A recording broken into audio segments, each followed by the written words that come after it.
হ্যাঁ, প্রিয় শিক্ষার্থীদের দৃষ্টি আকর্ষণ করছি। আমি আজকে তোমাদের আইসিটি ক্লাসটি সময়মতো নিতে পারিনি, কারণ আমার একটু নেটওয়ার্কের সমস্যা ছিল। তো আমি বলে দিয়েছিলাম যে আমি কিভাবে মানে ক্লাসটা পরবর্তীতে নিব আর কি। পরবর্তীতে বলতে আমি আজকে রাতেই আমি ক্লাসটা ভিডিও করেছি এবং তোমাদের ভিডিওটা দিয়ে দিচ্ছি, ঠিক আছে? তো আজকে তোমাদের এই জন্য এটা অনেক ইম্পর্টেন্ট ক্লাস। যারা আজকের ক্লাসটি দেখবে না তোমরা পরবর্তীতে প্রোগ্রামিংয়ের মোটামুটি কোনো কিছুই বুঝতে পারবে না, ঠিক আছে?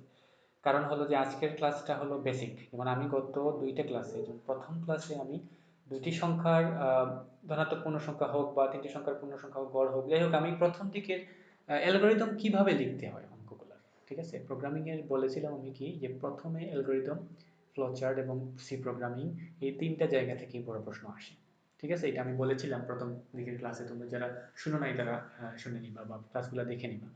তারপরে আমি পরবর্তী ক্লাসে যতগুলো থিওরিটিক্যাল জিনিস আছে ওই অ্যালগরিদম ফ্লোচার্ট সি প্রোগ্রামের আগে ওইগুলো বুঝিয়ে দিয়েছি। পরবর্তী ক্লাসে অ্যালগরিদম কিভাবে লিখতে হয় এটার নিয়মগুলো নিয়ে আলোচনা করেছি। আমরা সব অ্যালগরিদম এখন পারবো না, কিন্তু কিভাবে অ্যালগরিদম লিখতে হয় ধাপে ধাপে, প্রথম ধাপে কি, 2 নম্বর ধাপে কি কি লিখতে হয়, 3 নম্বর ধাপে কি লিখতে হয়, 4 নম্বর ধাপে কি, বা পরবর্তী ধাপগুলোতে কি এবং কিভাবে শেষ করতে হয় সেগুলোর নিয়ম দেখেছি আমরা। তারপরে আমরা গত ক্লাসে ফ্লো চার্ট কিভাবে লিখতে হয় সেটার নিয়মও দেখে ফেলেছি। অ্যালগরিদম এবং ফ্লো চার্ট আমি আবারও বলছি তোমাদের, তোমরা যখন বইতে চেক করবা তখন তোমরা দেখে নিবা যে বইয়ের মধ্যে অ্যালগরিদমটা বাংলায় দেওয়া আছে, ঠিক আছে? তো বাংলায় দেওয়া আছে, এবার ফ্লো চার্টটা ইংরেজিতে দেওয়া আছে। তো এইটাই সেটা আমাদের পক্ষে সম্ভব হলেও আমরা এটা অনেক কঠিন হবে আমাদের জন্য, কারণ বাংলায় লিখতে গেলে অনেক বেশি লেখালেখির প্রয়োজন পড়ে, ঠিক আছে? আবার বাংলায় এবং ইংরেজির মধ্যে দুইটার মধ্যে অনেক ভিন্নতা থেকে যায়। সো তোমরা যদি দুইটা কি তিনটাই যদি, যেমন অ্যালগরিদম ফ্লোচার্ট সি প্রোগ্রাম, তিনটেই যদি একসাথে একইভাবে শিখে ফেলো, যে যাতে অ্যালগরিদম পারলে ফ্লোচার্ট প্রোগ্রামিং পারা যায়, ফ্লোচার্ট পারলে অ্যালগরিদম প্রোগ্রামিং পারা যায়, প্রোগ্রামিং পারলে অ্যালগরিদম ফ্লোচার্ট পারা যায়, তাহলে তো আমাদের জন্য সুবিধা। কারণ আমরা প্রত্যেকটা ম্যাথমেটিক্সের জন্য আলাদা আলাদা নিয়মের অ্যালগরিদম ফ্লোচার্ট সি প্রোগ্রাম শিখতে পারবো না, বা শেখাটা অনেক ধৈর্যের ব্যাপার বা অনেক সময়ের ব্যাপার, ঠিক আছে?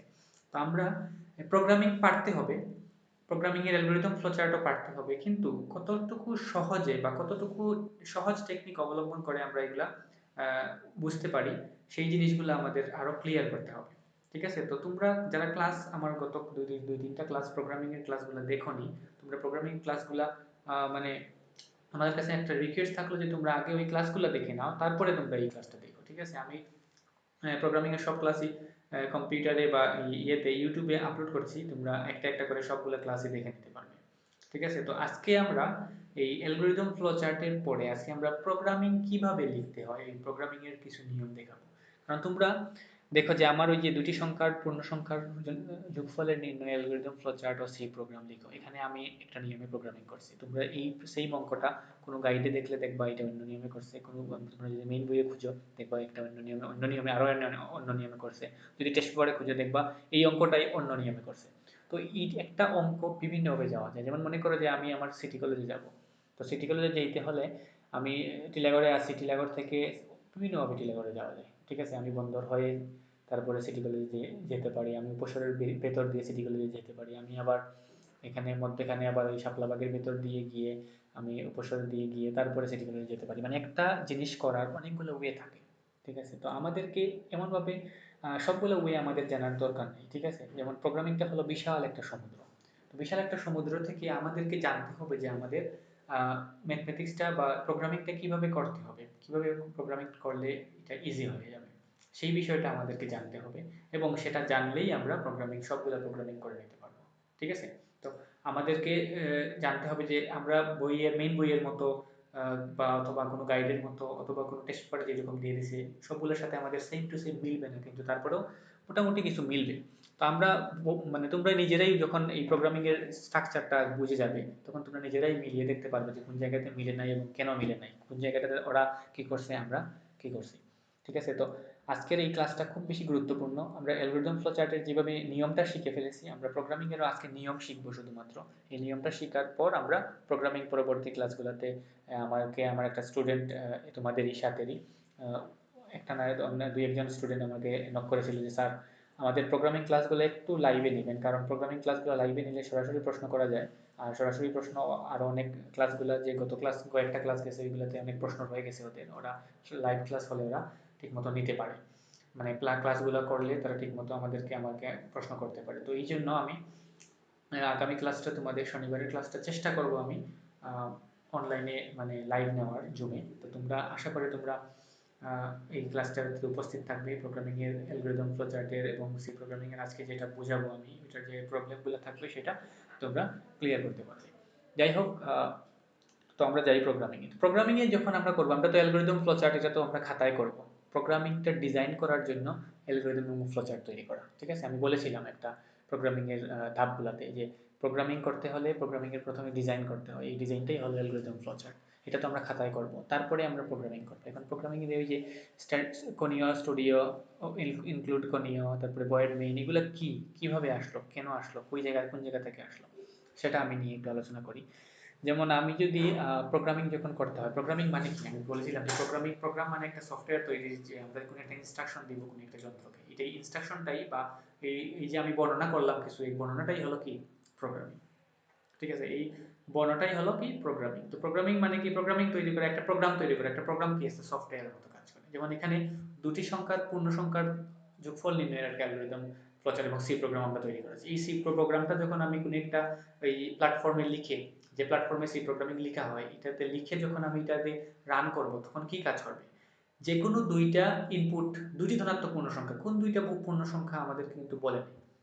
তোমরা এই প্রোগ্রামিংটা করার পর, এই প্রোগ্রামিংটা তৈরি করার পর যখন তোমরা এটাতে চালনা করবে, তখন একটা সফটওয়্যার তৈরি হয়ে যাবে। তখন যে কোনো দুইটা সংখ্যা দিলেই ফলাফলে ওই দুইটি সংখ্যার যোগফল বের করে দেখাবে, ঠিক আছে? যেমন আমাদের সাধারণত ক্যালকুলেটরে আমরা কি করি, দুটি সংখ্যার যোগফল করতে হলে দুইটা সংখ্যা দিলাম, দুইটা একটা সংখ্যা দিলাম, যোগ দিলাম, আর একটা সংখ্যা দিলাম, সমান দিয়ে দিলাম, তো ক্যালকুলেটর যোগ করে দেখিয়ে দেয়, ঠিক আছে? এটা তো তোমরা সবাই জানো। তো এটা কম্পিউটারে একটা ক্যালকুলেটর কিভাবে করে, যত বড়ই অঙ্ক হোক না কেন, যত বড়ই সংখ্যা হোক না কেন, 1 সেকেন্ডের মধ্যে ওরা যোগ কেমনে করে, এটা হলো এই প্রোগ্রাম। এই যে আমাদের সি প্রোগ্রামিং, ছোট ছোট সি প্রোগ্রামিং আছে, এই ছোট ছোট সি প্রোগ্রামিং প্রায় 80 লক্ষের মতো ক্যালকুলেটরের, সাধারণ একটা ক্যালকুলেটরের মধ্যে থাকে। তো এই ছোট ছোট প্রোগ্রামগুলোই আমাদেরকে কি করে, এই অঙ্কগুলা করতে সহায়তা করে। তো এখানে এই যে প্রোগ্রামটা, এই প্রোগ্রামটাও হলো একটা ছোট একটা প্রোগ্রাম। এখানে তুমি এই প্রোগ্রামটা রান করার পর যে সফটওয়্যারটা তৈরি হবে, ওই সফটওয়্যারের মধ্যে যখন তোমরা সফটওয়্যারে ডাবল ক্লিক করে অন করবা, তখন এই সফটওয়্যারের ভিতরে দুইটা মান দেওয়ার জন্য অপশন চাইবে। দুইটা মান তোমরা দিয়ে যখন এন্টার দিবা বা শেষ করবা, তখন দেখা যাবে যে আউটপুটে ওই দুইটি সংখ্যার যোগফল দেখিয়ে দিয়েছে। এবং এই দুইটি সংখ্যা 5, 10 হইতে পারে, দুইটি সংখ্যা 5,750, 10,130, এইরকম দুইটি সংখ্যা, বড় বড় দুইটি সংখ্যা অথবা তিনটি সংখ্যার প্রোগ্রাম করলে তিনটি সংখ্যা হতে পারে। তোমরা ইনপুট দেওয়ার সাথে সাথে এটা যোগ করে দেখিয়ে দেবে। এই প্রোগ্রামটা সব কাজ করবে, তোমার কিছু করতে হবে না। তোমাকে শুধু এই ইনস্ট্রাকশনটা কিভাবে দিতে হয়, এই ইনস্ট্রাকশনটা শিখতে হবে, ঠিক আছে? আমার মনে হয় তোমাদের একটু ইন্টারেস্ট এটাতে যাচ্ছে, কিন্তু আবার ভয় হচ্ছে ভেতর ভেতর যে এটা এতটুকু কঠিন হইতে পারে হয়তো, কিন্তু না, একবারেই কঠিন না। যদি কঠিন হইতো তাহলে আহ, যদি কঠিন হইতো তাহলে এটা তোমাদের ইন্টারমিডিয়েটের সিলেবাসে দিত না, ঠিক আছে? আমি একটু বলি যে দুইটি জিনিস আছে। যেমন আমি যখন তোমাদেরকে পড়াচ্ছি, তখন তোমাদের কাছে সহজ মনে হইলো, কিন্তু তোমরা যখন করতে গেলা, তখন তোমরা সেটা পারলা না, ঠিক আছে? তো সেটা ঠিক মতো তোমরা বুঝো না, এই জন্য পারো না। কিন্তু যদি তোমরা, যেমন আমি আজকে বুঝিয়ে দিলাম, বুঝিয়ে দেওয়ার পর তোমরা আজকে বুঝছো, পরবর্তীতেও এটা আমি যেটা বুঝিয়ে দিয়েছিলাম এটা তোমাদের ভিতরে রয়ে গেছে, তোমরা যখন পরবর্তীতেও পড়লা তখন তোমরা সেটা আমাদের মাথায় থাকলো, আমি যেটা বলছি সেটা মনে রাখতে পারলা, ঠিক আছে? মানে সাথে সাথে আবার যখন পড়বা তখন সেটা বুঝতে পারছো তোমাদের কি বলছি বা কি জন্য কোনটা হয়েছে না হয়েছে, সেটা যখন বুঝে যাবে তখন আর সেটা কঠিন মনে হবে না, ঠিক আছে? তো এখানে কঠিন কোনো জিনিস নাই। আমরা প্রত্যেকটা অঙ্ক, প্রত্যেকটা প্রোগ্রামিং এখানে সবটা সেম নিয়মে করবো, আর সেম নিয়মে করলে প্রোগ্রামিং এ ভুল হওয়ার সম্ভাবনা খুব কম থাকে, ঠিক আছে? আমি আগেও বলেছি একটা প্রোগ্রামিং অনেকভাবে করা যায়। তোমরা বলতে পারো স্যার আমরা এইভাবে করলাম, বই এইভাবে দেওয়া, গাইড এইভাবে দেওয়া, টেস্ট পেপার ওইভাবে দেওয়া, আমরা সবগুলা মিলিয়ে করতে পারবো না। সবগুলাতে বললাম তো একটা জিনিস করার অনেকগুলো ওয়ে থাকে, আমরা যেটা সবচেয়ে সহজ নিয়ম এবং যে নিয়মটা পড়লে বা যে নিয়মে করলে অঙ্কটা করলে আমাদের জন্য ইজি হবে, সহজ হবে, সহজে আমরা পারবো, সেই নিয়মটাই আমরা করবো এখানে, ঠিক আছে? তো এটা নিয়ে চিন্তা করার কোনো কারণ নাই। আমি সবচেয়ে সহজ নিয়ম এবং প্রত্যেকটা অঙ্কর সিমিলারিটি রেখে আমি একটা নিয়ম তৈরি করছি, আমি নিজে নিজে তৈরি করছি, এটার কোনো নিয়ম নাই। আমি আগেও বলেছি যে কোনো ওয়েতে যে কোনো টিচার করতে পারেন, কোনো সমস্যা নাই, কিন্তু আমি তোমাদের সহজ করার জন্য কিছু নিয়ম দিয়ে দিয়েছি। এই নিয়মগুলো অনুসারে আমরা কিছু, আমার তৈরি করা নিয়ম অনুসারে যদি তোমরা আঁকাও তাহলে এটা কঠিন লাগবে না, অনেক ইজি লাগবে প্রোগ্রামিংটা, ঠিক আছে? সবচেয়ে বড় কথা হইলো পরীক্ষায় আসলো, আনসার করলাম কি না করলাম, বা পরীক্ষার রেজাল্ট করলাম কি না করলাম, সেটার থেকে তোমরা যদি এখন একটু গুরুত্ব দাও যে আমরা একটা সফটওয়্যার তৈরি করতে পারতেছি এখানে, সফটওয়্যার দ্বারা আমরা যে কোনো কাজ করতে পারবো, তো এই ধরনের এই জিনিসগুলো তো যাদের বেশি আগ্রহ আছে তারাই তোমরা এই প্রোগ্রামিং করতে পারবা। ঠিক আছে, যাই হোক, এখন তোমাদেরকে প্রোগ্রামিং এ আমি শুরু করি। তো প্রথম কথা হচ্ছে যে প্রোগ্রামিং এর জন্য একটা সফটওয়্যার প্রয়োজন হবে। সফটওয়্যার দুই ধরনের সফটওয়্যার আছে। আমরা সাধারণত তোমাদের আরো অনেক ধরনের সফটওয়্যার আছে। এই সফটওয়্যারগুলোর মধ্যে দুই ধরনের সফটওয়্যার আছে। একটা হলো turbo plus plus, turbo TURBO, ঠিক আছে, TURBO,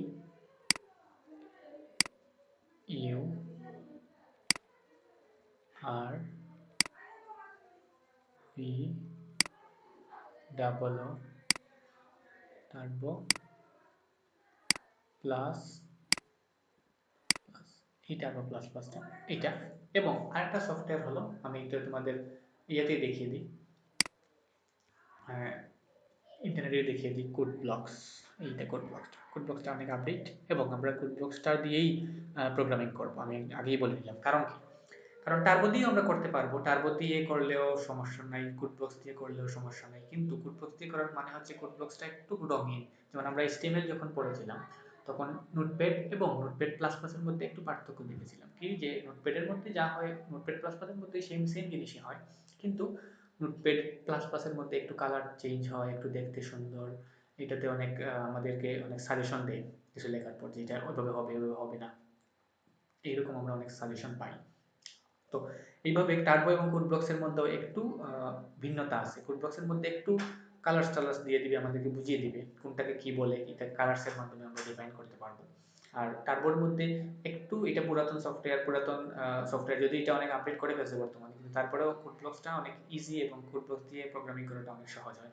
সেই জন্য আমরা কোড ব্লকসটা ব্যবহার করবো। ঠিক আছে, তো তোমাদের যাদের কোড ব্লকস কম্পিউটারে নাই, তোমরা কম্পিউটারে থেকে কি করবা, এই কোড ব্লকসটা ডাউনলোড করে দিবা। ঠিক আছে, একটা কোড বক্স থেকে ডাউনলোড করে নিলে তোমাদের জন্য ইজি হবে।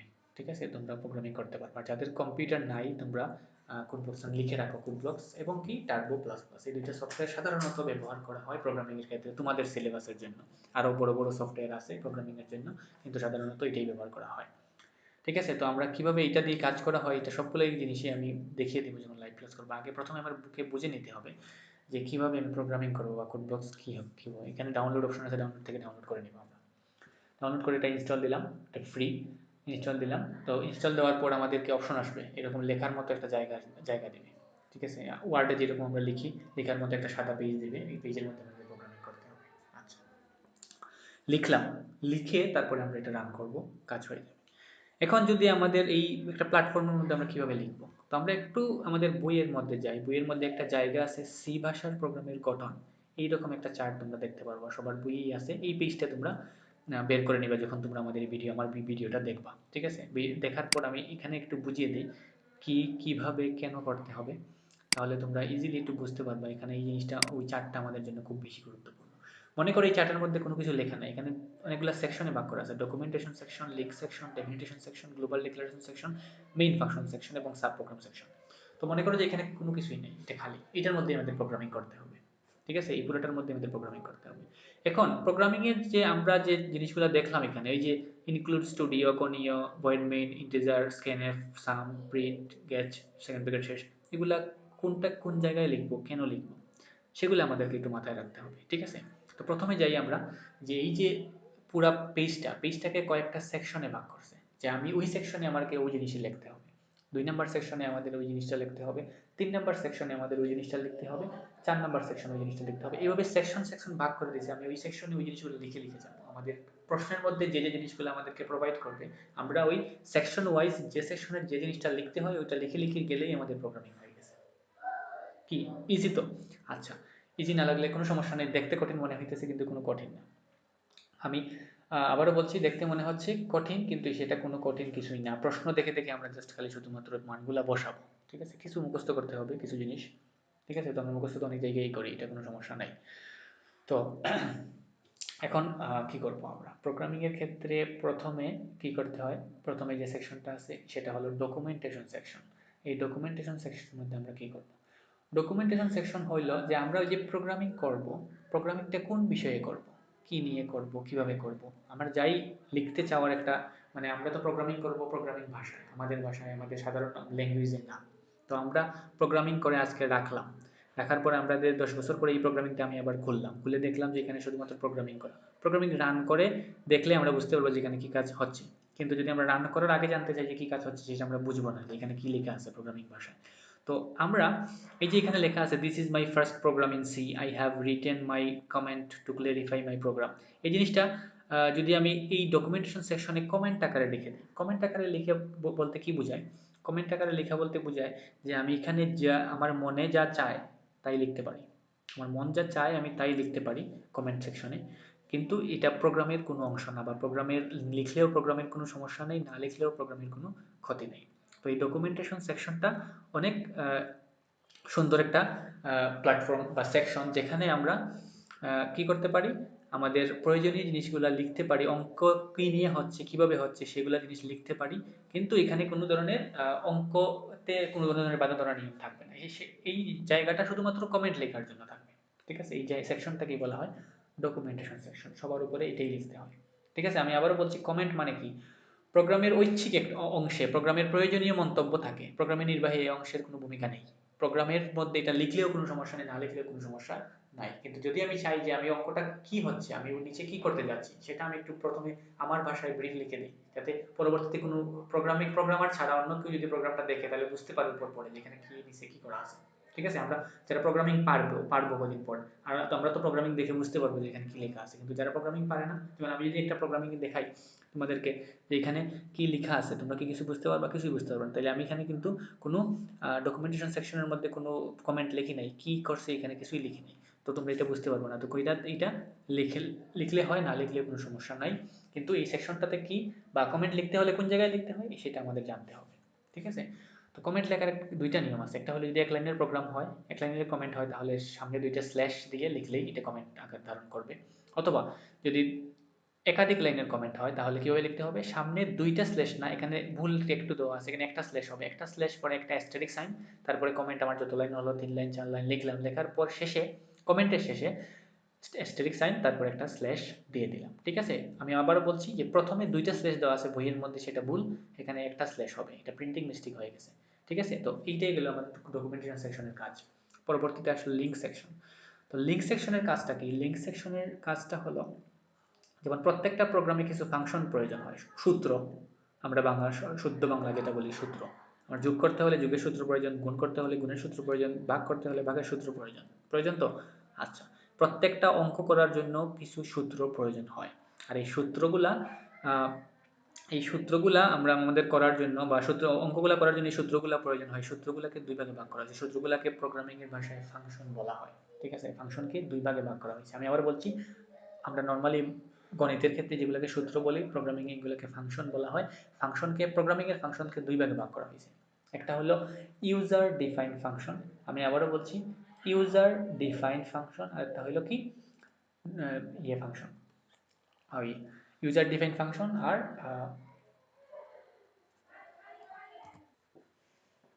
হ্যাঁ, আর আরেকটা হলো কি ডিফাইন্ড ফাংশন। মানে আমি দুইটার মধ্যে একটু পার্থক্য বলি তোমাদের।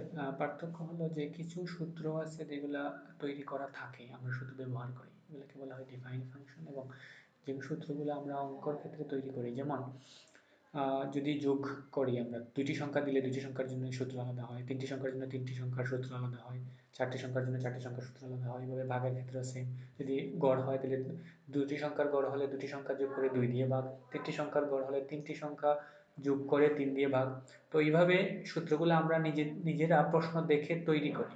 তো এই ধরনের সূত্রকে ইউজার ডিফাইন্ড ফাংশন, বা যেগুলা আমরা অঙ্কর প্রশ্ন দেখে তৈরি করি, এগুলোকে বলা হয় ইউজার ডিফাইন্ড ফাংশন। কিন্তু ডিফাইন্ড ফাংশন কি, যেমন আমরা কিছু সূত্র আছে আমাদের বীজগণিতে, a plus B whole square is equal to A square plus 2ab plus B square, এটা সূত্রটা তৈরি করে দেওয়া আছে, আমরা শুধুমাত্র কি করি, যখন প্রয়োজন পড়ে তখন আমরা সেটা ব্যবহার করি।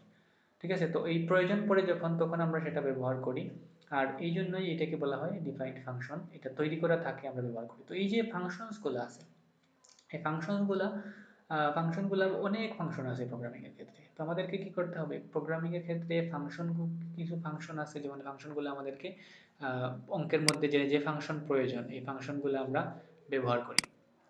ঠিক আছে, এই ফাংশনগুলো ব্যবহার করার জন্য আমাদেরকে আগে থেকে লিখে দিতে হবে উপরে যে কোন ফাংশন আমরা ব্যবহার করব।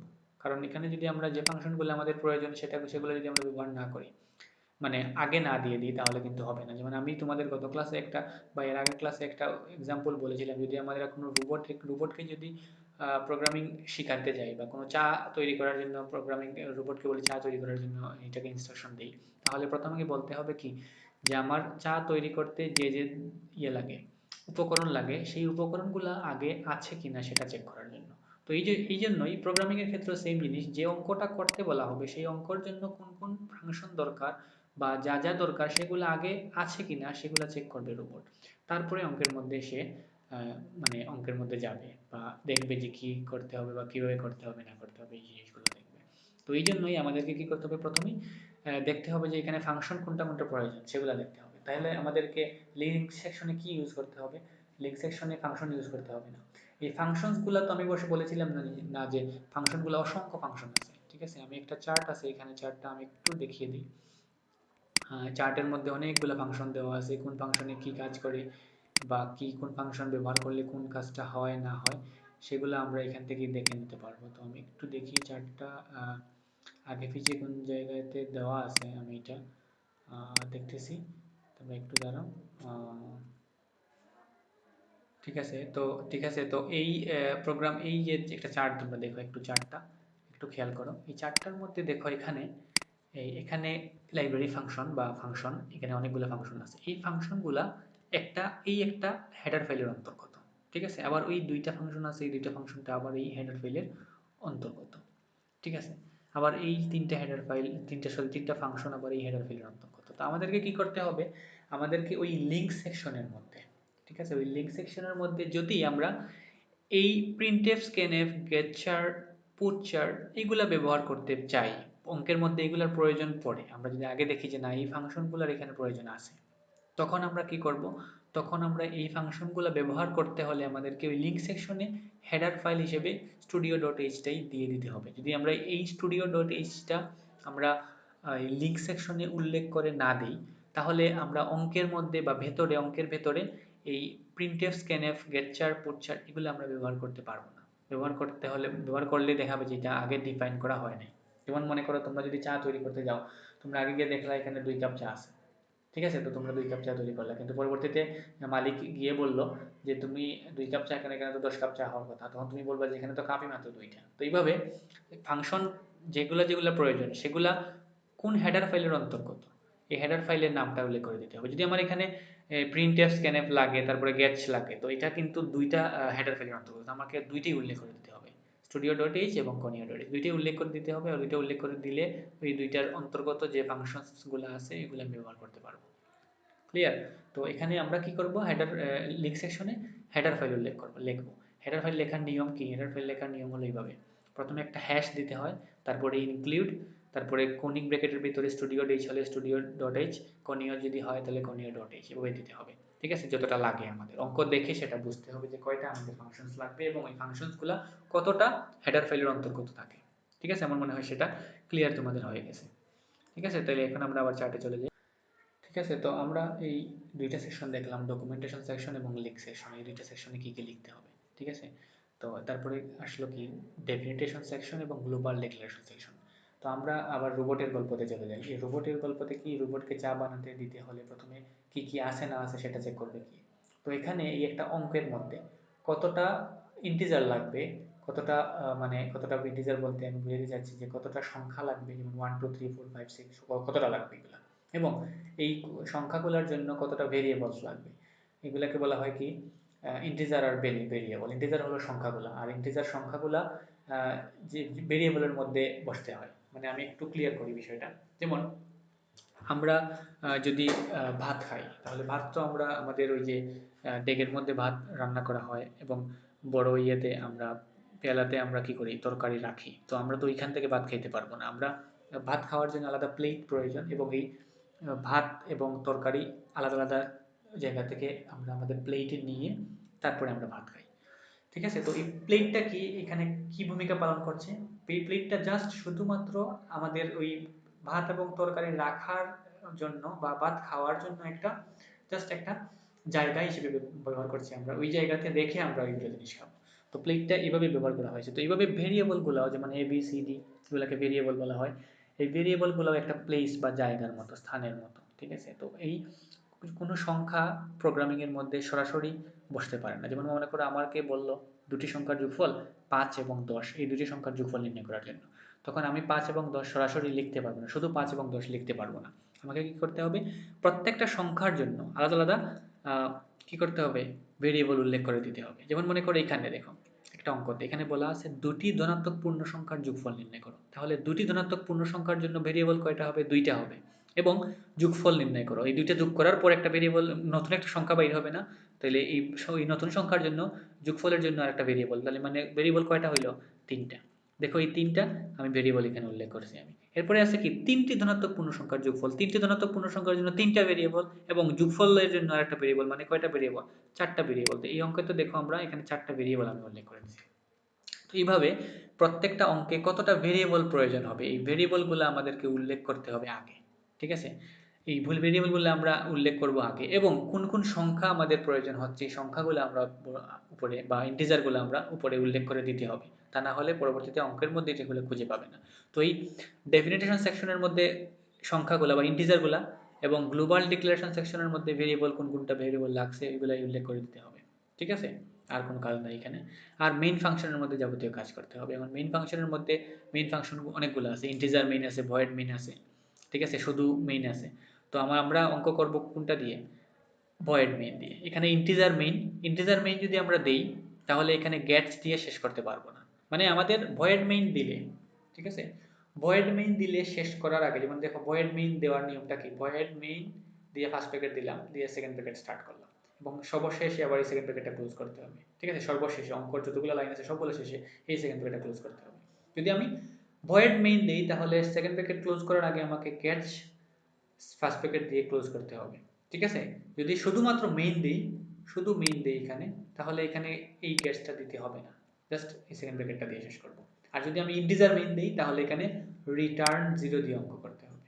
আমি আবারও বলছি, যদি ভয়েড মেইন আমাদের এটার মতো থাকে তাহলে কি, গেটস দিয়ে ওই সেকেন্ড ব্র্যাকেট এখানে যেটা স্টার্ট করছিলাম এটা এখানে শেষ করব।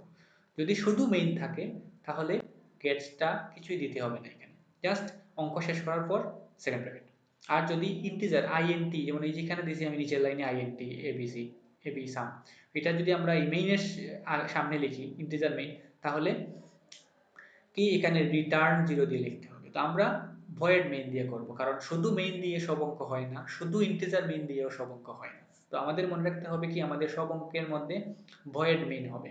মানে ওই যে মেইন সেকশনটা আছে, সেকশনের আগে কি হবে, ভয়েড হবে, মেইন হবে, তারপরে ফার্স্ট ব্র্যাকেট হবে, তারপরে সেকেন্ড ব্র্যাকেট দিয়ে স্টার্ট হবে, মাঝখানে আমি যতগুলো আমার লাইন দরকার এই সবগুলো লাইন আমি অঙ্কগুলো দিলাম। এটা আমরা পরবর্তীতে বুঝবো কি কি প্রয়োজন অঙ্ক বেঁধে, প্রয়োজন মানে এটা ডিফার করে যে কোনটা কয়টা লাইন হবে, কি কি হবে না হবে, ঠিক আছে? এইগুলোতে আমরা পরে যাচ্ছি। তো সেটা হলো, আমি শুরু করলাম ভয়েড মেইন দিয়ে, আমি সবসময় শুরু করবো, এবং শেষে আমাকে কি করতে হবে, এই গেটস দিতে হবে, ফার্স্ট ব্র্যাকেট দিতে হবে, সেমিকোলন দিতে হবে, তারপরে সেকেন্ড ব্র্যাকেট দিয়ে ক্লোজ করতে হবে, ঠিক আছে? ইভেন আমি আরেকটা জিনিস একটু ক্লিয়ার করে রাখি, তোমাদেরকে এটা মাস্ট মনে রাখতে হবে। এই যে সেকেন্ড ব্র্যাকেট স্টার্ট করলাম, এই সেকেন্ড ব্র্যাকেটের পর থেকে এই যে সেকেন্ড ব্র্যাকেট শেষ করলাম, এই সেকেন্ড ব্র্যাকেটের আগ পর্যন্ত মাঝখানে যতটা লাইন আছে সবগুলো লাইনের শেষে দেখো তোমরা একটা করে সেমিকোলন আছে। এটা মাস্ট বি দিতেই হবে, যদি আমরা এটা না দিই তাহলে অঙ্কতে ভুল আছে, ঠিক আছে? তো এটা না দিতে পারলে সমস্যা, কারণ এই অঙ্কটা এইচটিএমএল এর মতো না যে কিছু না দিলাম, কিছু ছোট বড় সংখ্যা লিখলাম, এটা লিখলে অঙ্কতে কোনো সমস্যা হবে না, এরকম না। এটা কেস সেন্সিটিভ ল্যাঙ্গুয়েজ। আর কেস সেন্সিটিভ ল্যাঙ্গুয়েজ মানে হলো একটা কমা ভুল হইলেই অঙ্কটা শেষ। যদি আমি এখানে এ আর বি মাঝখানে কোনো কমা না দিই অঙ্ক শেষ। যদি আমি ওই যে কোটেশনের পরে একটা কমা দিছি, এই কমাটা না দিলে অঙ্ক শেষ, ভুল, ঠিক আছে? তো তোমাদেরকে খুব মনোযোগ সহকারে এগুলো জানতে হবে এবং বুঝতে হবে। তাহলে আমরা আজকে কি কি পড়লাম একটু দেখে নিই। পড়লাম কি, যে এখানে ডকুমেন্টেশন সেকশনে কি করতে হবে, লিঙ্ক সেকশনে কি লিখতে হবে, ডেফিনিশন সেকশনে কি লিখতে হবে, গ্লোবাল ডিক্লারেশন সেকশনে কি লিখতে হবে, এবং মেইন সেকশনের মধ্যে কি করতে হবে। মেইন সেকশনের মধ্যে আমরা সব অঙ্ক করব। আর আমাদের এই সাব প্রোগ্রাম সেকশনটা লাগে না, বিধায় আমরা এটা পড়ব না, ঠিক আছে? তো আমাদের এই চারটা পড়া হয়ে গেল। তো আমরা আগামী ক্লাসে কি করব, আগামী ক্লাসে প্রোগ্রামিং কিভাবে লিখতে হয়, কোন একটা প্রোগ্রামিং কিভাবে লিখতে হয়, এটাতে আমরা তো দেখলাম যে এখানে কয়টা ব্যবহার করলাম, এখানে দুইটা কেন ইউজ করলাম, এই যে কনিয়া স্টুডিও দুইটাই কেন ইউজ করলাম, পয়েন্ট মিন কেন ইউজ করছি এটা আমি বলে দিছি, ঠিক আছে? এখানে শেষ কেন গেটস দিয়ে সেকেন্ড ব্র্যাকেট দিয়ে শেষ করছি সেটাও বলে দিছি, মাঝখানে লাইনগুলো কিভাবে লিখলাম, এগুলো আমরা পরবর্তী ক্লাসে বুঝে নেব, ঠিক আছে? আজকে অনেক তোমাদের হয়ে গেছে, আমি বুঝাতে পারবো কিন্তু তোমরা তো সব নিতে পারবে না, তোমরা প্রয়োজনে এই ভিডিওটা 2 বার 3 বার দেখবে, ঠিক আছে? যাই হোক, ভালো থাকো তোমরা তো সবাই, আগামী ক্লাসে দেখা হচ্ছে, ধন্যবাদ সবাইকে।